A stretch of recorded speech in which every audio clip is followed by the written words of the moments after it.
I'm not your ATM, Vanessa. This has to stop. The confrontation erupted in our once peaceful living room. I, Jenna, stood defiantly before my mother-in-law, Vanessa, and my husband, Ethan. Vanessa lounged on the couch, her face a twisted mixture of surprise and contempt, while Ethan lingered awkwardly, his expression blank. This is my son's house, Jenna. I'll spend as I please. Vanessa snapped back, her voice cold and dismissive. It felt like a bad dream. Ethan and I had begun our journey together, filled with dreams and love, but those days were now just a distant echo. The man I had married, once so loving and understanding, had transformed into someone unrecognizable, parroting his mother's harsh words and ignoring my pleas. Ethan, you see this, right? You understand how wrong this is? I implored, turning to my husband, desperate for an ally. But Ethan just shrugged, his eyes void of the connection we once shared. Jenna, she's my mother. What do you expect me to do? He uttered, his voice empty of the affection that once comforted me. Realization washed over me like a cold shower. I was alone in this battle. To them, I was merely a means to an end, a dispensable part of their twisted family dynamic. I knew I had to break free. All right, I said, my voice surprisingly calm. I'll leave. And Ethan, we're done. I want a divorce. The room fell into a tense silence, the gravity of my words settling like dust. Ethan's face registered shock, a fleeting glimpse of the man I once fell in love with, but it quickly faded, replaced by an emotionless mask. Fine, Jenna, what you need to, but don't think you're walking away with anything, he responded, his tone icy. I walked to the door, each step lighter than the last, leaving behind the oppressive weight of this house. Vanessa's voice, laced with malice, trailed after me. Goodbye, Jenna. We'll be just fine without your drama. I didn't glance back. Exiting that house marked the end of a painful chapter and the beginning of an uncertain yet liberating journey. The cool evening breeze felt like freedom, washing over me with promises of a new beginning. I had no clear plan for what lay ahead, but I was certain of one thing. I would never allow myself to be diminished or disrespected again. This was the start of my story, on my own terms. Walking away from Ethan and Vanessa, my mind involuntarily drifted back to the beginnings of our story, contrasting sharply with the bitter end. I first met Ethan at work, where his charm and wit quickly captivated me. Our office romance blossomed into a deep connection, or so I thought. We shared dreams of a future together, dreams that now lay shattered at my feet. Our courtship was a whirlwind of affection and promises. Ethan often spoke of his difficult upbringing, raised solely by Vanessa after his father's departure. I saw a vulnerability in him that resonated with me, as I too had faced my share of hardships. But the Ethan I knew then was not the man I had just left behind. The first warning sign came the day I met Vanessa. Her demeanor was cold, her words sharp. Ethan could do better, she had said, scrutinizing me with a judgmental gaze. Ethan, instead of defending me, chuckled nervously and changed the subject. I brushed it off, attributing it to first meeting nerves. How wrong I was. Our wedding plans were modest, but Ethan's excitement was palpable. He wanted a big celebration, to make up for the lackluster moments of his childhood. I admired his desire to turn past pains into joyful memories. But as the wedding drew closer, our differences became more pronounced. I had risen to a managerial position at work, a fact that Ethan initially celebrated. But soon his support turned to envy. Conversations about my work achievements became strained, and Ethan's demeanor grew cold. He started suggesting I should leave my job to focus on our home life, echoing Vanessa's archaic views on marriage. Then came the ultimatum. You need to choose, Jenna, your career or our family, Ethan said one evening, his tone unyielding. But why can't I have both? Why does it have to be a choice? I responded, bewildered by his demand. Vanessa, who had increasingly become a permanent fixture in our home, chimed in. A woman's place is in the home, Jenna. You're neglecting your duties as a wife. Their words stung like a slap. I realized then that their vision of our future was vastly different from mine. They wanted a version of me that fit their narrow expectations, a version I could never be. The final straw was Ethan's announcement of Vanessa moving in with us permanently.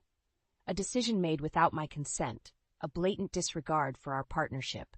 I felt like a stranger in my own home, my opinions and feelings irrelevant. As these memories flooded back, anger and hurt surged within me. How could I have been so blind? How could I have ignored the glaring signs of Ethan's inability to stand up to Vanessa? I was nothing more than a means to an end for them, a convenient addition to their twisted family dynamic. But no more. The Jenna that walked away from that house was not the same one who entered it. I was stronger now, wiser, and fueled by a desire for retribution. Ethan and Vanessa would soon learn that their actions had consequences they could never have anticipated. I was determined to make them pay for every tear, every moment of self-doubt they had caused me. My journey of revenge had just begun. The days following my departure from Ethan and Vanessa's grip were a blur of emotions. As I navigated my newfound freedom, the memory of Vanessa moving into our home replayed in my mind, marking the beginning of my unraveling. It was a sunny afternoon when Ethan casually mentioned his mother would be staying with us for a while. The news caught me off guard, but I tried to remain understanding. Vanessa had always been a looming presence in our marriage, but living with her was a challenge I hadn't anticipated. From the day she arrived, Vanessa made it clear that she considered the house her domain. This place could use a woman's touch, and clearly, "You're not up to the task, Jenna," she remarked on her first day, eyeing the decor disdainfully. Her criticism wasn't limited to the house. She found fault in everything I did, from my cooking to the way I dressed. "Ethan, how do you tolerate such bland meals?" she would say, scrunching her nose at the dinners I prepared. Ethan, instead of defending me, would nod in agreement, his silence a dagger to my heart. Her extravagant spending was the most egregious. Designer clothes, expensive jewelry, and lavish parties became the norm. She used the money I earned as though it were hers by right. "A little luxury never hurt anyone, Jenna. You should try it sometime. Maybe then you'd understand," Vanessa sneered one evening, flaunting her new diamond necklace. I tried discussing this with Ethan, but he dismissed my concerns. "Mom's had a tough life, Jenna. She deserves to enjoy herself," he said, ignoring the financial strain her indulgences put on us. The situation reached a boiling point when Vanessa decided to renovate the kitchen without consulting me. "It's just so outdated, Jenna. We need a space more fitting for our lifestyle," she declared, as contractors roamed our home estimating costs. "But this is our home, not just yours. You can't just make these decisions without talking to us." I protested, my frustration boiling over. Vanessa laughed, a cold, harsh sound that echoed in the hollow space that used to be my sanctuary. "Oh, Jenna, when will you learn? This is my son's house, and what I say goes. You're just living here." Ethan's response, or lack thereof, shattered any remaining illusions I had about our relationship. He stood by, a passive observer, as his mother bulldozed over my feelings and our shared life. That night, lying in bed, I realized the full extent of their betrayal. They didn't see me as a partner or even a person. I was just a convenient accessory in their lives, easily discarded and replaced. But I refused to be a victim any longer. As Vanessa's words echoed in my head, a plan began to form. They thought they could control me, use me for their own gain, but they were gravely mistaken. I would take back control, reclaim my life, and in doing so, I would ensure that Vanessa and Ethan felt the sting of their actions, a sting that would leave a lasting mark. My revenge would be meticulous, calculated, and, most importantly, deserved. They had underestimated me for the last time. The weeks that followed were a crescendo of tension and silent battles. Living under the same roof with Ethan and Vanessa, I felt like a stranger in a home that once held the promise of love and companionship. But the true tipping point came unexpectedly, on a day that should have been about celebration, my birthday. The morning of my birthday, I woke up to an empty house. There were no signs of celebration, not even a note. I tried to brush off the disappointment, reminding myself that expecting anything from Ethan and Vanessa was futile. The day dragged on with an eerie quietness until the evening when even Ethan and Vanessa returned, bubbling with excitement. "We have great news." "Jenna!" Ethan exclaimed as they barged in, ignoring my evident dejection. Vanessa's eyes sparkled with a malicious glee. "We're going on a trip, a week in the Bahamas. Just think of the sun, the beaches, the luxury." I stood there, dumbfounded. "You're going on a trip? On my birthday? You didn't even remember." Ethan waved off my shock. "Oh, is it today? Well, happy birthday then. But listen, this trip is going to be amazing. Mom and I have been planning it for weeks." Vanessa chimed in. her voice dripping with faux sympathy. "Oh, Jenna, don't be so childish.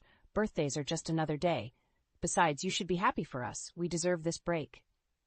Their blatant disregard for me, on what should have been a special day, was the final straw. Anger bubbled inside me, a fiery blend of betrayal and hurt. "You're using my money for this trip, aren't you? The money I work hard for." Ethan shrugged, a dismissive gesture that ignited my fury. "Well, someone has to pay for it, and since you're the only one working—" Vanessa laughed, a sound that sent chills down my spine. "Honestly, Jenna, you should be grateful. We're spending your money on something worthwhile. It's not like you have any better use for it." Their words hit me like a physical blow. The audacity to use my hard-earned money for their frivolous pleasures while disregarding my feelings was appalling. I realized then that I was nothing more than a financial resource to them, a means to fund their lavish desires. "I can't believe this. You two are unbelievable," I shouted, my voice trembling with rage. "Calm down, Jenna. It's just money, and it's not like you're doing anything important with it," Ethan said, his tone patronizing. Vanessa smirked, adding insult to injury. "Exactly. Be a good wife and support your husband and his mother. That's your role, after all." Their words echoed in my mind, a cruel reminder of how little they valued me. But their smug faces, their condescending tones ignited something within me. A resolve, a burning desire for retribution. "This is it. I'm done. I refuse to be your personal ATM, your doormat." "You'll regret treating me this way," I vowed, my voice steady with newfound determination. Ethan and Vanessa exchanged amused glances, clearly underestimating the depth of my resolve. But I knew, at that moment, that my journey of revenge had truly begun. They had pushed me to my limits, and now they would face the consequences of their actions. In the days following my decision, I moved into a modest hotel, a temporary sanctuary as I plotted my next steps. The betrayal by Ethan and Vanessa had left a bitter taste, but it also fueled a fire within me, a desire to reclaim my life and exact revenge. I began by consulting a lawyer, meticulously laying out the years of financial exploitation and emotional abuse. The lawyer listened intently, occasionally nodding, his expression a mix of disbelief and sympathy. "We have a strong case here, Jenna. It's clear that you've been taken advantage of. Let's start with filing for divorce and freezing the joint accounts," he suggested. With each step, I felt a piece of my old self return, the Jenna who was confident, who wouldn't let anyone walk over her. I was no longer the woman who tolerated disrespect and manipulation. A few weeks into my hotel stay, my phone rang. It was Ethan, his voice laced with panic.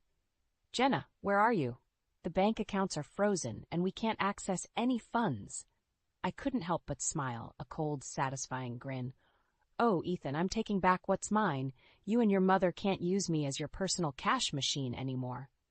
There was a pause, and then Ethan's voice grew desperate.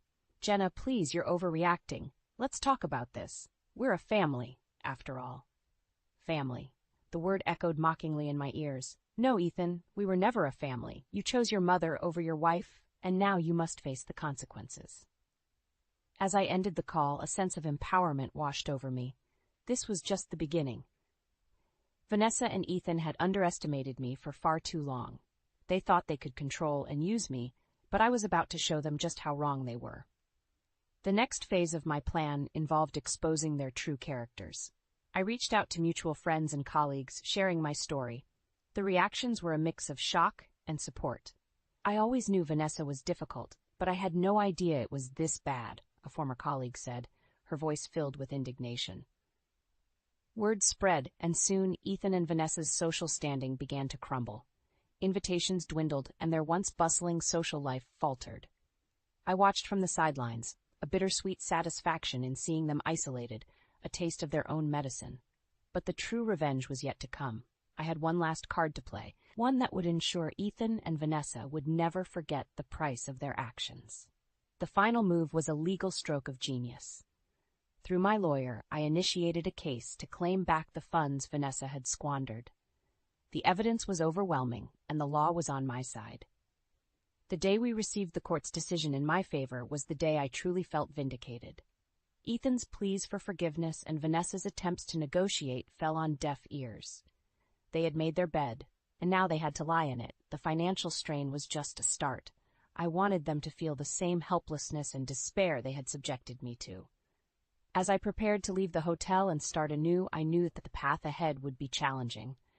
But I also knew that I was no longer the same woman who walked into this situation. I was stronger, wiser, and most importantly, free. The day of reckoning had arrived. After weeks of meticulous planning and legal maneuvering, I was ready to confront Ethan and Vanessa directly.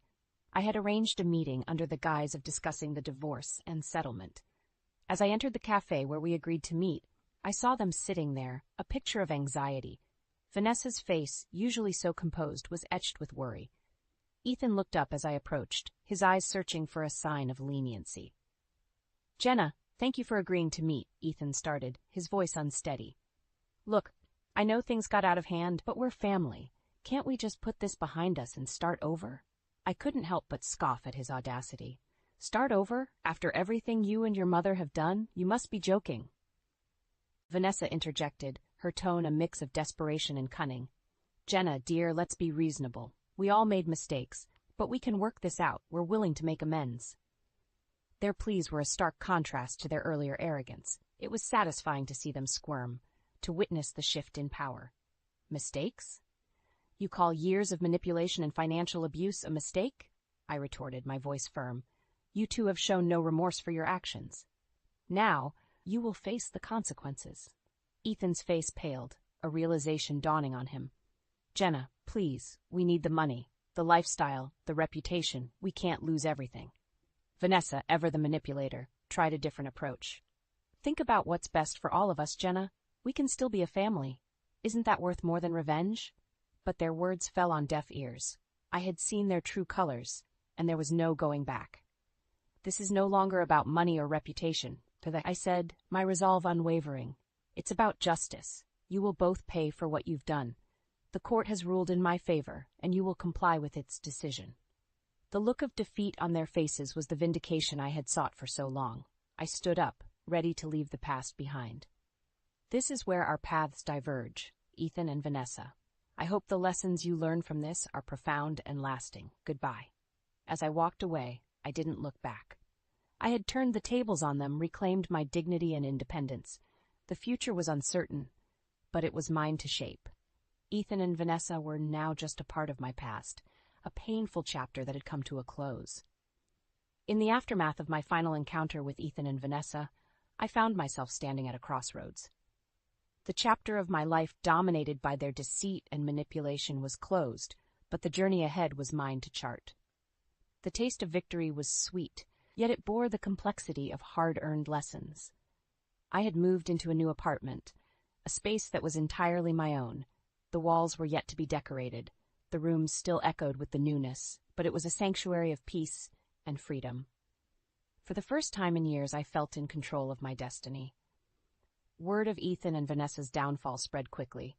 Their once prestigious social circle had crumbled, leaving them isolated and disgraced. The lavish lifestyle they had so greedily pursued was now a distant memory, replaced by the harsh reality of their actions. But the true reward of my journey was not in their downfall. It was in the reclaiming of my identity and the rebuilding of my life. My career, which had once been a point of contention in our marriage, flourished. I was promoted, recognized for my resilience and dedication. Colleagues who had heard of my ordeal expressed admiration and support, further fueling my drive to succeed. I often found myself reflecting on the journey. The pain and betrayal had been real, but so was the strength I discovered within myself. I had faced my fears, stood up against injustice, and emerged victorious. The final twist of fate came unexpectedly one day. As I sipped coffee in a cafe, the same one where I had last seen Ethan and Vanessa, I overheard a conversation at the next table. It was about them. They were struggling, facing legal battles and financial ruin. Vanessa, once so proud and haughty, was now a shadow of her former self, humbled by the consequences of her greed and manipulation. As I listened, I felt no joy in their suffering. Instead, I felt a sense of closure. My revenge had been served, justice had been meted out, but I no longer dwelled in the past. They were a chapter closed, a lesson learned. I finished my coffee and stepped out into the sunlight, feeling its warmth on my face. The world around me seemed brighter, filled with possibilities. I had survived the storm and was now basking in the calm that followed. As I walked down the street, I realized that my story was not defined by Ethan and Vanessa, nor by the pain they had caused. My story was about resilience, about rising from the ashes and forging a path of my own. I smiled, embracing the future with open arms. The road ahead was mine to travel, filled with hope, opportunities, and the promise of new beginnings.